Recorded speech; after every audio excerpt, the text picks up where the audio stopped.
নমস্কাৰ ই শ্ৰমিক কাৰ্ড থকা সকলৰ একাউণ্টত সোমাই পৰিব টকা হয় আবেদন কৰিবলৈ নতুনকৈ পৰ্টেল মুকলি হৈছে হয় যদি আপোনাৰ ই শ্ৰমিক কাৰ্ড আছে তেন্তে আপোনালোকৰ বাবে ভাল খবৰ কিয়নো অসমত প্ৰথমবাৰৰ বাবে ই শ্ৰমিক কাৰ্ড থকা সকলৰ একাউণ্টত সোমাবলৈ গৈ আছে টকা মই ভৱিষ্যতে জনাই দিম কোনে কোনে লাভ কৰিব টকা হয় পকা মিস্ত্ৰী কাঠ মিস্ত্ৰী ৰং মিস্ত্ৰী লগতে যোগালী সকলৰ একাউণ্টত সোমাব টকা নিৰ্মাণ ক্ষেত্ৰৰ সৈতে জড়িত শ্ৰমিকক চৰকাৰে প্ৰদান কৰিব টকা ধন প্ৰদানৰ বাবে মুকলি হল নিৰ্মাণ সখী পৰ্টেল শ্ৰমিকসকলে আবেদন কৰিব লাগিব এই পৰ্টেলত কি প্ৰক্ৰিয়াৰে কৰিব পাৰিব আবেদন জনোৱা হওক আবেদনৰ বাবে কি নথিপত্ৰৰ প্ৰয়োজন হ'ব সবিস্তাৰে জনাই আছো শ্ৰমিকসকলে abocwww.b.assam.gov.in গৈ আবেদন কৰিব লাগিব আৰ্থিক সাহায্যৰ বাবে আবেদনৰ বাবে প্ৰতিগৰাকী শ্ৰমিকক লাগিব ই শ্ৰমিক কাৰ্ড আৰু আধাৰ আৰু ই শ্ৰমিক কাৰ্ড সংযুক্তকৰণৰ পিছতে কৰিব পাৰিব আৰ্থিক সাহায্যৰ বিচাৰি আবেদন হয় অধিক জানিবৰ বাবে যোগাযোগ কৰিব পাৰিব আপুনি শ্ৰম বিষয়ৰ কাৰ্যালয় অথবা PFCত এতিয়া জানি লওক কেনেকৈ আবেদন কৰিব ইয়াৰ বাবে গুগল সাৰ্চত টাইপ কৰি দিব লাগিব OBOCWWB এইখিনি লিখিলে চাব assam.gov.in আহিব এই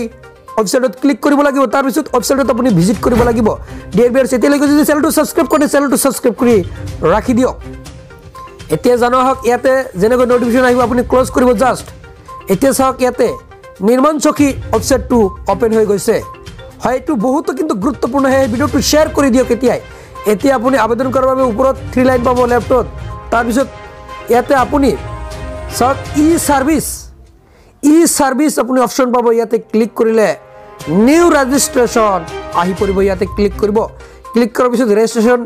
এলিজিবিলিটি ক্ৰাইটেৰিয়া হ'ব আছে ইয়াতে পঢ়ি চাব আৰু আপোনালোক যেটো জনাই দিলো এতিয়া স্ক্ৰল ডাউন কৰি তলত আহিলে ইয়াতে ক্লিক হিয়াৰ টু এপ্লাই পাব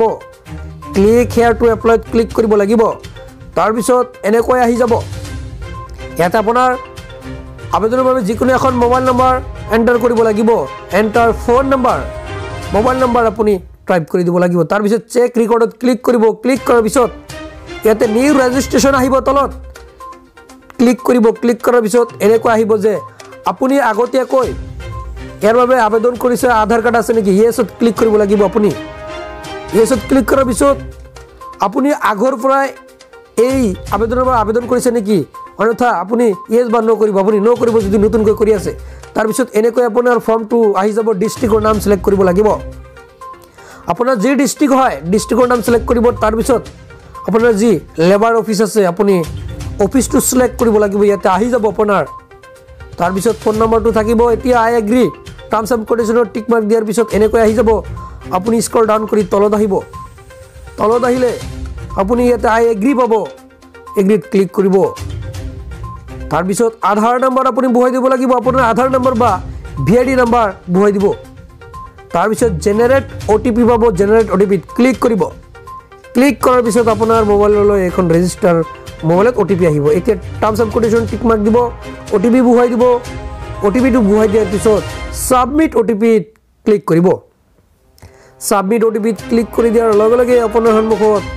এনেকৈ কেৱাইসি কমপ্লিট হ'ব তাৰ পিছত আপুনি ৰেজিষ্টাৰ নাও পাব সক ইয়াতে তলত ৰেজিষ্টাৰ নাও আছে ৰেজিষ্টাৰ নাওত ক্লিক কৰি দিয়াৰ লগে লগে আপোনাৰ ৰেজিষ্টাৰ হ'ব তাৰ পিছত এনেকৈ আপোনাৰ এখন টেম্পৰাৰী ৰেজিষ্ট্ৰেচন আইডি আহিব তাৰ পিছত আপুনি স্ক্ৰিনশ্বট মাৰি দিব টু ফিউচাৰৰ কাৰণে ৰাখি দিব এতিয়া ওকেত ক্লিক কৰিব ক্লিক কৰাৰ পিছত এনেকৈ আহিলে আপুনি এটা চাওক নো কৰি দিব আপুনি আগতীয়াকৈ যদি যেহেতু পেমেন্ট কৰা নাই আপুনি নো কৰি দিব এতিয়া চাওক এনেকৈ আহি যাব আপোনাৰ ডিটেইলছ সমূহ আহি যাব ইয়াতে সম্পূৰ্ণ আপোনাৰ কেইটামান বেসিক ডিটেইলছ আছে তাৰ পিছত বেংকৰ একাউণ্ট নম্বৰ এইসমূহ বহাই দিব লাগিব তাৰ পিছত পেমেন্টত আপুনি 25 টকা পেমেন্ট কৰিব লাগিব ইয়াতে চাওক আপোনাৰ সম্পূৰ্ণ বিৱৰণসমূহ আহি যাব এনেকৈ আপুনি ফিল আপ কৰিব হয় সম্পূৰ্ণ একেবাৰে সহজ হয় এইসমূহ কিন্তু আপুনি ফিল আপ কৰিব কেইটামান আপোনাৰ সাবমিশন কৰিব লগা আছে ডকুমেন্টছ আপলোড কৰিব সো এনেকৈ আপুনি আপলোড কৰি দিলে আপোনাৰ যি শ্ৰমিক কাৰ্ড আছে শ্ৰমিক কাৰ্ডৰ আন্ডাৰত আপোনাৰ একাউণ্টত সোমাই পৰিব টকা হয় নিশ্চয় ভিডিওটো বহুত ইম্পৰ্টেন্ট আৰু ভাল লাগিছে যদি এনেকুৱা ধৰণৰ নিত্য ভিডিও পাই থাকিব বিচাৰিছে তেন্তে চেনেলটো সাবস্ক্ৰাইব কৰি ৰাখিব যদি ফেসবুকত চাই আছে পেজটো ফলো কৰি ৰাখি দিব মই পৰৱৰ্তী ভিডিও বনাই দিম কেনেকৈ আবেদন কৰিব লাগে আবেদনৰ প্ৰসেসটো মই জনাই দিম ভিডিওটো বহুত দীঘলীয়া হ'ব বাবে মই এইখিনি আপোনালোকক জনাই দিলো আপোনালোকে সহজতে কৰি লওক আজিলৈ মই